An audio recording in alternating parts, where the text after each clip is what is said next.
ছেলেরা যদি 4টা বিয়ে করতে পারে তাহলে মেয়েদেরও 4টা কেন, মেয়েরা আরো বেশি করবে, কারণ মেয়েদের এনার্জি অলওয়েজ বেশি থাকে। ছেলেরা যদি 4টা বিয়ে করতে পারে তাহলে মেয়েরা পারবে না কেন? অবশ্যই পারবে, কারণ নারী পুরুষ সমান অধিকার।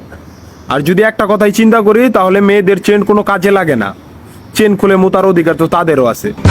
মালে আসেন, একটা চাবি দিয়া যদি 4টা তালা খোলা যায় ওটাকে বলা হয় মাস্টার কি, আর একটা তালা যদি 4টা চাবিতেই খুলে সেটাকে বলা হয় খাঙ্কি।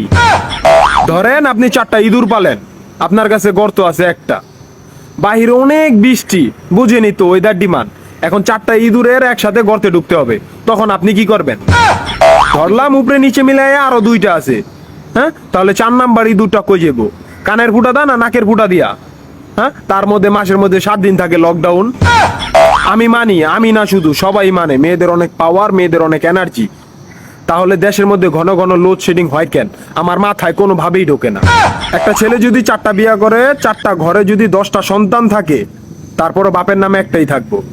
এখন আপনি যদি 4টা বিয়ে করেন, একটা সন্তান হয়, তাহলে বাপের নাম কি দিবেন? সলিমুদ্দিন, কলিমুদ্দিন, আনোয়ার, মনোয়ার, নাকি গড়ে মিলাইয়া জানোয়ার? আপনি কি নারী না ঢাকা শহরের লোকাল গাড়ি? 30টা সিট ফুল, 20 জন দাঁড়ানো, তারপরও বলে পিছনে সিট খালি, ওঠেন তাড়াতাড়ি, পিছনে সিট খালি, ওঠেন তাড়াতাড়ি। শুধু এই সমস্ত মেয়েদের কারণে পুরা নারী জাতির সম্মানহানি হয়।